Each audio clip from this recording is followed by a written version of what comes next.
Hello viewers, welcome to my channel. நம்ம இன்றைக்கி பார்க்க போகிறது எல்லாருக்கும் பிடிச்ச சூப்பரான ஈஸியாக செய்யக்கூடிய இட்லி பொடி எப்படி செய்யறதுன்னு பார்க்கலாம். அதுக்கு நான் 2 கைப்பிடி அளவு கருவேப்பிலையை நல்லா அலசி காய வச்சு எடுத்து வச்சுக்கிட்டேன்.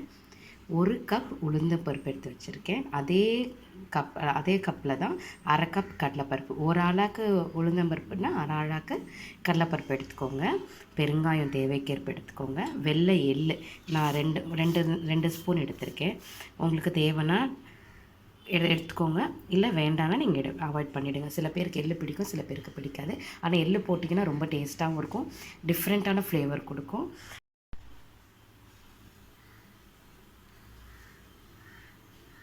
பாருங்கள், இந்த இட்லி பொடிக்கு நான் ஒரு 200 கிராம் கிட்ட காஞ்ச மிளகா எடுத்திருக்கேன். எனக்கு காரம் நிறையா வேணும் அப்படிங்கிறதுக்காக கொஞ்சம் நான் காரம் அதிகமாக ஆட் பண்ணியிருக்கேன். உங்களுக்கு வேணும்னா நீங்கள் இன்னும் எக்ஸ்ட்ரா ஆட் பண்ணிக்கோங்க, இல்லை குறைச்சிக்கோங்க. இப்போது நம்ம காஞ்ச மிளகாயை வதக்கி எடுத்துக்கலாம். இது ரொம்ப கருக விட்டுடாதீங்க, கலரும் மாறிடும், ஸ்மெல்லும் மாறிடும். சிம்மாக வச்சு ரொம்ப லைட்டாக ரோஸ்ட் பண்ணுங்கள், போதும். நெக்ஸ்ட் இதே போல் கடலைப்பருப்பையும் வறுத்துக்கலாம். கடலைப்பருப்பில் தூசி எதுவும் இல்லாமல் இருக்கான்னு செக் பண்ணிக்கோங்க வறுக்கிறதுக்கு முன்னாடி. இதையும் அதே போல் லைட்டு ப்ரௌன் கலர் ஆகிற வரைக்கும் வறுத்துக்கலாம். பாருங்கள், இதுவும் நல்லா ப்ரௌன் கலர் ஆகிடுச்சு. பாருங்கள், நான் ஒரு கடாயில் எண்ணெயெல்லாம் நீங்கள் எதுவுமே ஆட் பண்ண வேண்டாம்.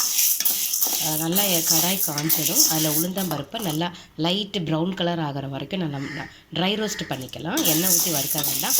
எண்ணெய் நீங்கள் ஊற்றி ஆட் பண்ணி வறுத்தீங்க அப்படின்னா ரொம்ப நாளைக்கு வராது, சீக்கிரம் கெட்டுடும். ட்ரை ரோஸ்ட் பண்ணிங்கன்னா நீங்கள் 2 to 3 months வரைக்கும் கூட ஃப்ரிட்ஜில் வைக்காமல் நீங்கள் வெளியே வச்சுக்கலாம்.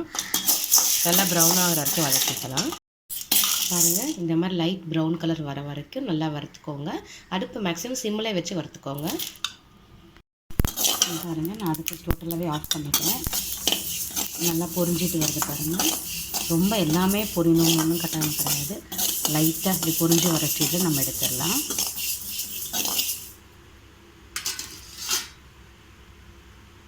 பாருங்கள், கலர் மாதிரி இருக்குங்களா?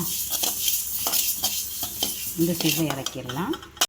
நெக்ஸ்ட்டு கருவேப்பிலையை வதக்கிக்கலாம்.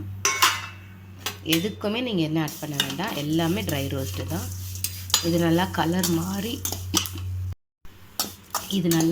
மாறி சுருண்டு வர வரைக்கும் வறுத்துக்கோங்க. கேஸை மட்டும் ஹையாக வச்சுட்டாதீங்க, சிம்மாகவே இருக்கட்டும். சம்டைம்ஸ் நம்மளுக்கே தெரியாமல் தண்ணி அது இருந்தால் கூட அது ஃபுல்லாக நல்லா ட்ரை ஆகிடட்டும். ஸோ சிம்மாகவே வறுத்துட்டுருங்க. கருவேப்பிலையை முடிச்சுட்டு வறுத்து எடுத்துகிட்டு கேஸை டோட்டலாகவே ஆஃப் பண்ணிவிடுங்க. ஆஃப் பண்ணிவிட்டு அதுக்கப்புறமா எள்ளு, பெருங்காயம், உப்பு இது 3 நம்ம ரோஸ்ட் பண்ணிக்கலாம். உப்பையும் நீங்கள் நல்லா வறுத்தே போட்டுடுங்க. ஏன்னா அதில் இருக்க அந்த ஈரப்பதம் வந்துட்டு கெட்டு போக வச்சிடும். ஸோ நல்லா உப்பை வறுத்துட்டிங்கன்னா அந்த ஈரப்பதம் போயிடுச்சுன்னா உங்களுக்கு கெட்டும் போகாத நல்லாவும் இருக்கும். பாருங்கள், ஒரு 1.5 ஸ்பூன் உப்பு நான் எடுத்துருக்கேன். இது நல்லாவே ரோஸ்ட் ஆகிடுச்சு. கேஸ் ஆஃபில் தான் வச்சுருக்கேன். அந்த சூட்லேயே அந்த ஈரப்பதத்து போகணுன்றதுக்காக தான். ஸோ சும்மா ஒரு 1 minute அப்படி ரோஸ்ட் பண்ணிவிட்டு எடுத்துருங்க.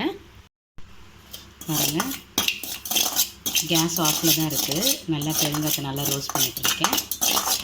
தொட்டு பார்த்தாவே உங்களுக்கு சூடு தெரியும். இந்த வாசம் வரும் பார்த்திங்களா, பெருங்காய வாசம். இந்த சூடு தொட்டு பார்த்து சூடு நல்லா கொஞ்சம் ஏறிடுச்சு அப்படின்னா இது எடுத்துடலாம். அவ்வளோதான். பாருங்கள், நம்ம எல்லாத்தையுமே ரோஸ்ட் பண்ணியாச்சு. இது நல்லா ஆறட்டும். நல்லா ஆறுனதுக்கப்புறமா மிக்ஸி ஜாரை நல்லா காய வச்சு நல்லா ஆற வச்சு எடுத்து வச்சுக்கோங்க. ஈரப்பதமே இல்லாத மாதிரி எடுத்து வச்சுக்கோங்க. ஈரப்பதம் இருந்தால் கண்டிப்பாக கெட்டு போயிடும். இது நல்லா எல்லாமே ஆறுனதுக்கப்புறமா நல்லா குறைன்னு அரைச்சிட்டு நம்ம யூஸ் பண்ண ஆரம்பிச்சிடலாம். கொஞ்சம் ஆறட்டும். பாருங்கள், நல்லா ஆறுனதுக்கப்புறம் நல்லா மிக்ஸி ஜாரில் போட்டு சூப்பராக அரைச்சாச்சு. குறைன்னு அரைச்சிருக்கேன். பாருங்கள், கலரே சூப்பராக இருக்குது. பார்க்கும்போதே சாப்பிடணும் போல் இருக்குது. சூடாக இட்லி ஊற்றி நல்லெண்ணெய் போட்டு பொடி வச்சு பூண்டு தட்டி சாப்பிட்டோன்னா செம்மையாக இருக்குங்க. கண்டிப்பாக ட்ரை பண்ணுங்கள். மறக்காமல் சப்ஸ்கிரைப் பண்ணுங்கள். பெல் ஐக்கனை கிளிக் பண்ணுங்கள். தேங்க்யூ.